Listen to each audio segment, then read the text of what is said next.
Hello and welcome to season 4 of Travel Stories with Moush. So if you love the world around you and you love exploring different landscapes, cultures, cuisines and cities, then you are in the right place because in every episode of the podcast, I'll be talking to an incredible travel enthusiast who will take us on a fascinating journey around the world by sharing their travel stories. Before we jump onto today's episode, I just want to take a quick moment to say a huge thank you to all our audience who have supported us throughout. But there is also a huge number of you out there who listen to our podcast or watch it on YouTube, but who have not subscribed yet. So may I please request you to hit on that subscribe button because it really helps us to continue doing what we are doing and bring you these incredible travel stories from around the globe.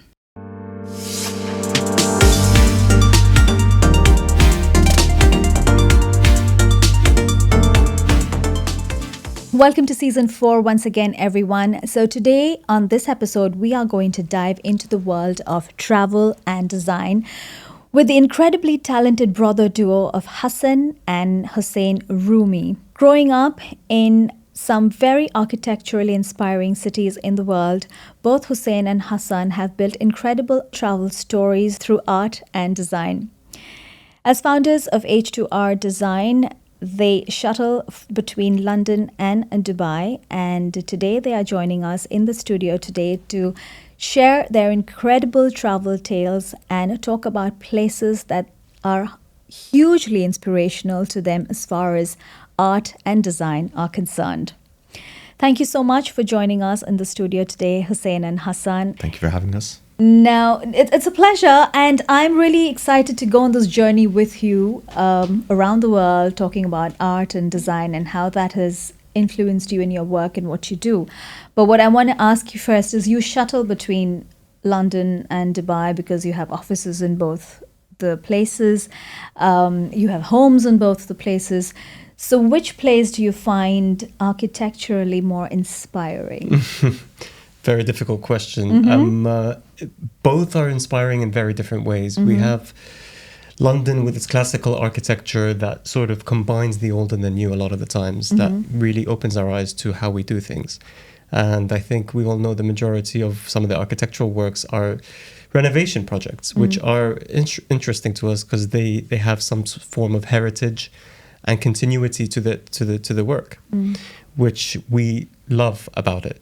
And Dubai is about the freshness and the inspiration towards there being no limits. So I wouldn't say one is more than the other. They're just different flavors of inspiration that give us this sort of drive to design different things in different ways depending on what the briefs and the projects are. Sure, so they inspire you, both the cities inspire you in different ways. Very different ways. Is that right? Fantastic. Now, of course, you travel around the world, and I already said that your travels have surely inspired you in many different ways in the work that you do, how you present things to your clients. So obviously we're going to talk a lot about travel in your work and inspiration from travels. So where would you want to take us on a journey today? Which has been that one place that has been highly inspirational for you in your journey as designers? Take us to that place. For me, I think when I hit Japan and when I got to see what it's actually about, and I spent a good amount of time there, it was just phenomenal. The level of efficiency and sophistication and simplicity is so effective that it got me to, think in different ways. And I think that was very, in my mind, very revolutionary in the way I started to think and approach things. So I remember looking up at the building that we were staying at as soon as I arrived and got out of the car in Tokyo. I mean, Tokyo obviously has, a lot of people know it's, a concrete jungle of some sort. But this particular building, it's the Hoshinoya Hotel that we stayed at. It just had so much serenity and calm in the midst of the lights and the tall buildings and the glass windows and everything that's going on in Tokyo, that it was like a jewel but so zen. And I remember looking up at it and I have maybe 50 photos of that same angle of that building as soon as I got out of the car. It just resonated with me. It was nighttime, it was dark. but this building just lit so perfectly amongst all these bright lights, amongst these beautiful streets, and it had these trees around them. And that was a beautiful way to start my trip and my journey in Japan, because it gave me a hint of what it's about in a very contemporary way.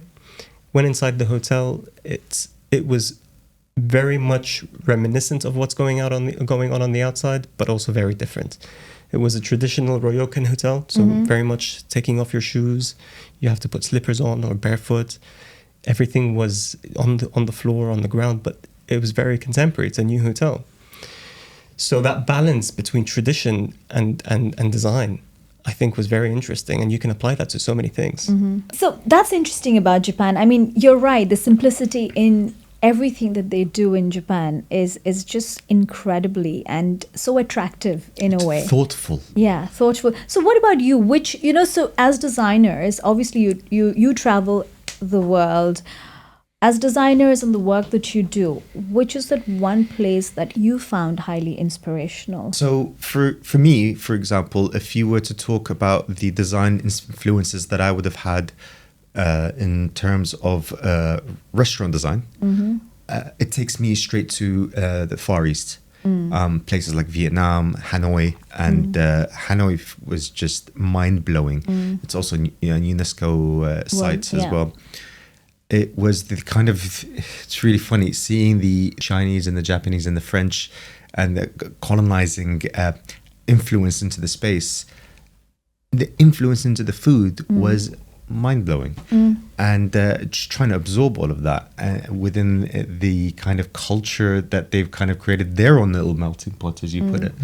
So you draw a lot of inspiration from Vietnam in some of your projects, let's say. Yeah. But haven't you noticed when you go to Vietnam, and it's such organized chaos, right? Like if you go to Ho Chi Minh, it's like people are like ants, right? And they're like everywhere. But the moment the signal is red, they'll all stop, and it's like there is a method to the madness. It's amazing. And I'm just waiting and watching these people, and I mean they have a structure to everything, yet they're fluid. It's beautiful. Obviously Hanoi in Vietnam is one of your biggest inspirations. Now I'm very interested, and this is one of the questions I'm very interested in this conversation with you guys, is hotels, right? You guys obviously whenever you travel would want to stay in, I mean the design of the hotel will play a big role in choosing where you stay. So let's talk about some design hotels around the world. Which, according to you, are the best design hotels in the world, or which is the best design hotel in the world, in your opinion?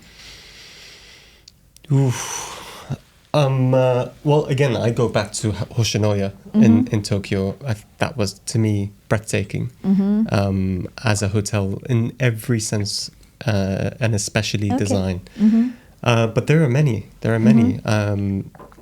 But I think that one in particular stands out for me for sure. There's a wellness hotel actually called Vitnau in Zurich, and it's on the lake, and it's all about oxygen chambers and really going deep into the well-being. They have beautiful spa and a beautiful swimming pool looking out onto the lake, and it's all about serenity and calmness and taking a step back from life. Really, the background really made it really spectacular. And there's also the Doldergrand. So it's about 200-year-old hotel that was closed down in the 30s, 40s. And it was abandoned for like 40, 50 years. Oh, wow. And in the late 90s, a family bought the land and asked a Norman Foster to come on board to do an extension to it, as well as a really renowned design studio called United Designers in the UK.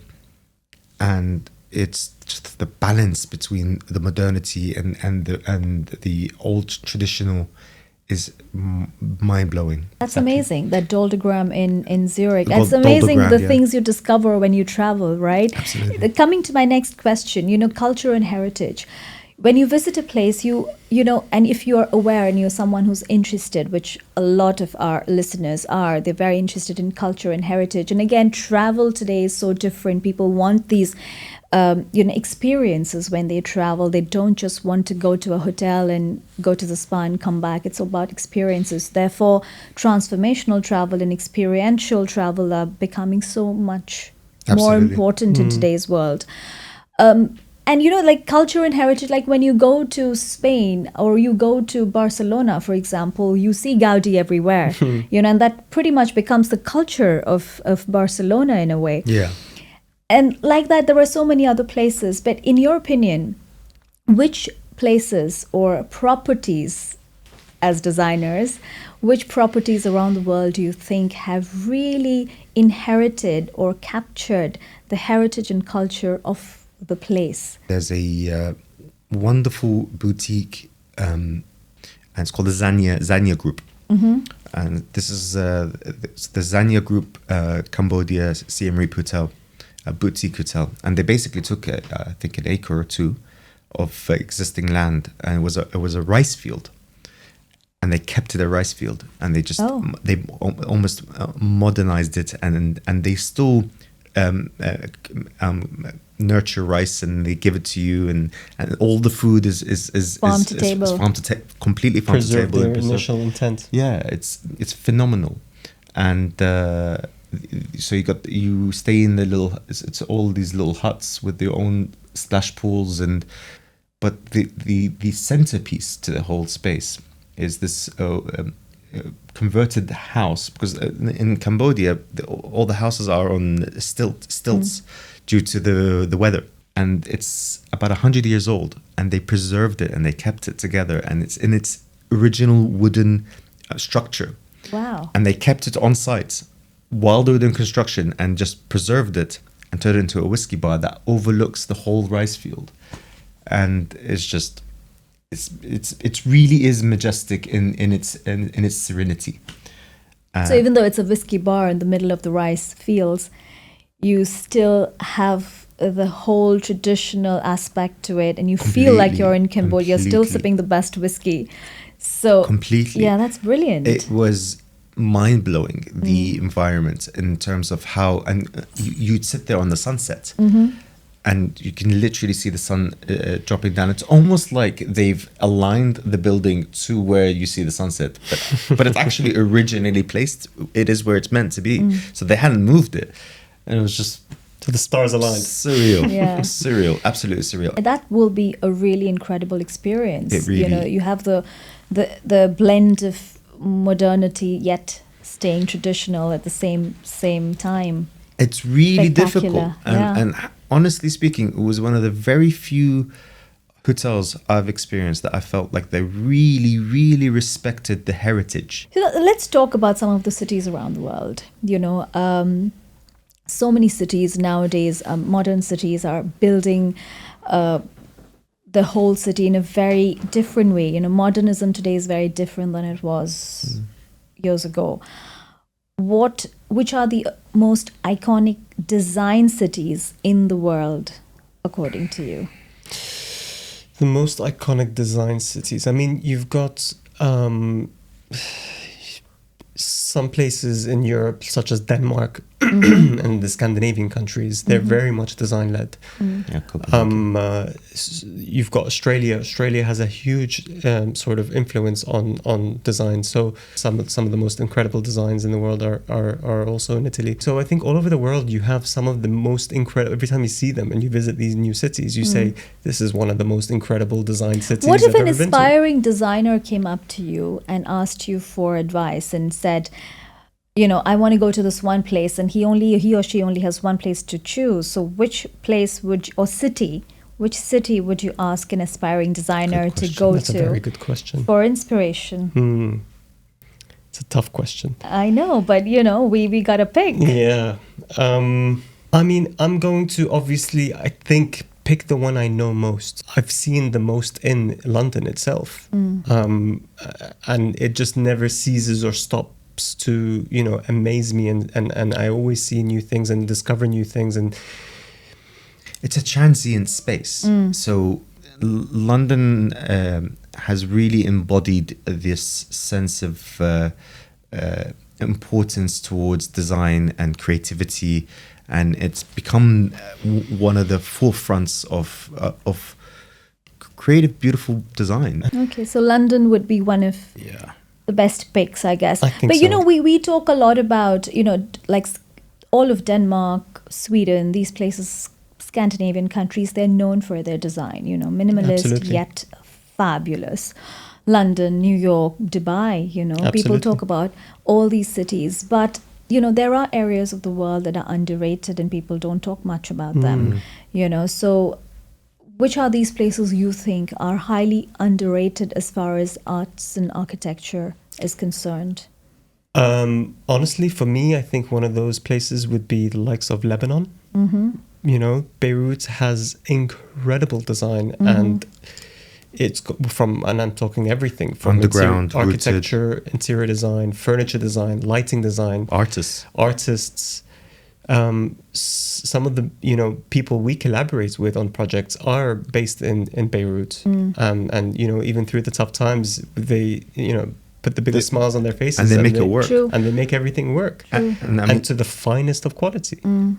So I think they're artisanal. They're They're very definitely artisanal in the way they do things. so. I definitely look at them as an underdog player in the design world for sure. Yeah, and what an incredible city Beirut is. Yeah. Yeah, absolutely. Isn't it? And it's very underrated. I mean, people only talk about partying in Beirut, but there's the other side of Beirut.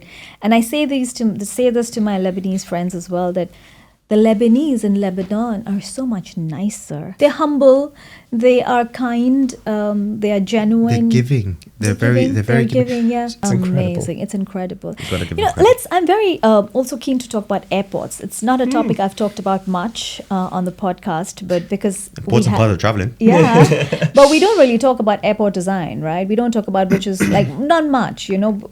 I do have my favorite airports around in the world, but that's because just the way the airport is and the experiences Which that I are? have there. Singapore. My favorite airport in the world really is Dubai. You know? It's a system. It's just a good it's a process. system. I'm so used to it. I love it. So for you, let's talk about airports and design. You know, you travel around the world. I'm sure there are times when you look forward to going to a place because the airport is so spectacular. You know, has that kind of Yes. interested you? Which airport in the world has really like left Left a mark. a mark on you? I think this one might surprise you. Jordan. Oh, So Amman, Queen Alia Airport. I go there often. okay. But I remember the first time I went. It was my expectations of, for some reason, of design in Jordan wasn't so large.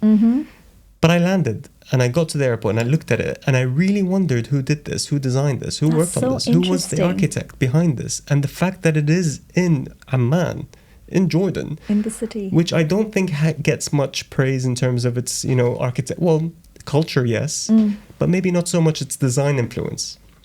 But this one was spectacular. The airport and the detail and brutalism that was, there in the design was incredible. And it turns out it was designed by Sir Norman Foster. And, the intrigue sort of snapped when I saw it. And every time I go, I'm more and more inspired by the design of that airport. It's phenomenal, both from the architectural point of view and the interiors, and that connection. Because even when you're inside, you feel like you are experiencing the architecture and the overall mass of the building. The intertwining ability of the design level and the thinking of the exterior versus the interior, I think, was just all spot on. It was just but of course he never ceases to amaze us.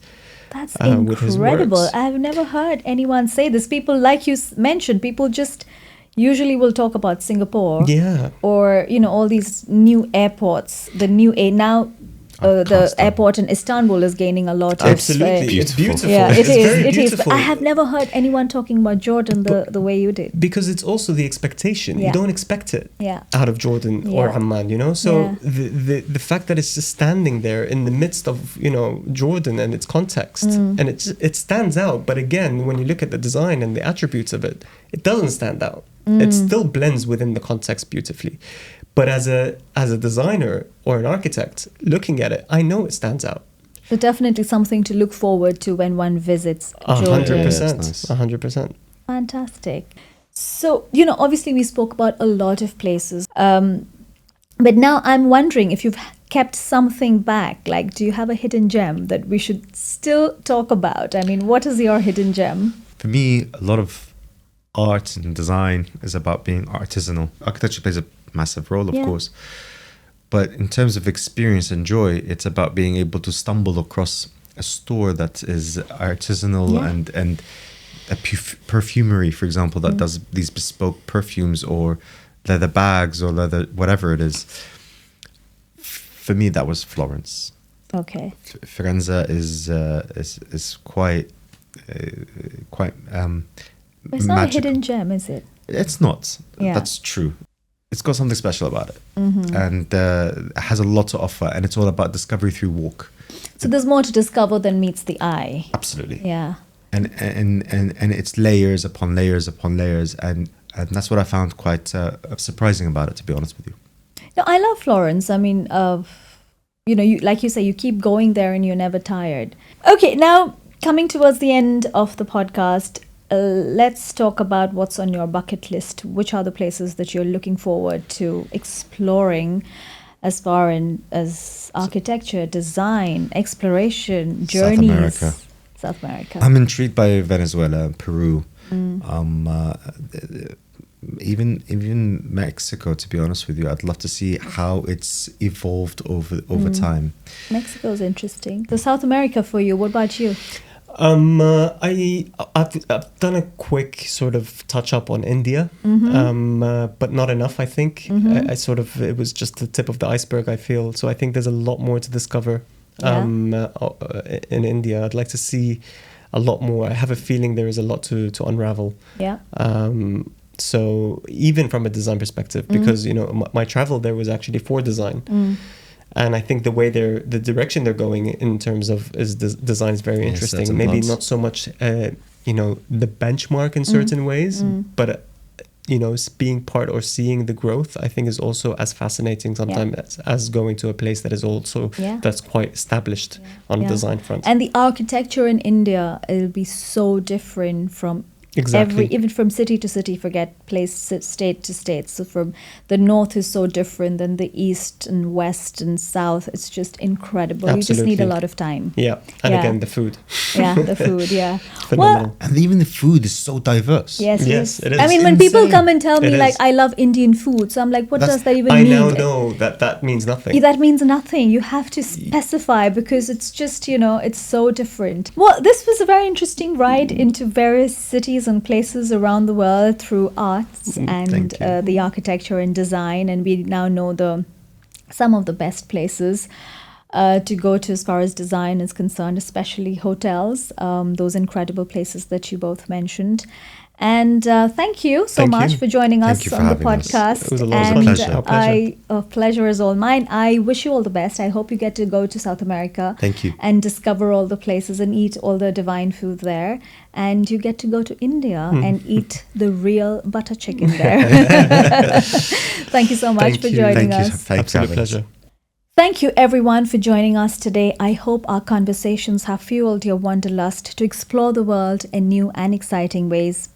Please don't forget to hit that subscribe button if you haven't already. And until the next time, safe travels and keep adventuring.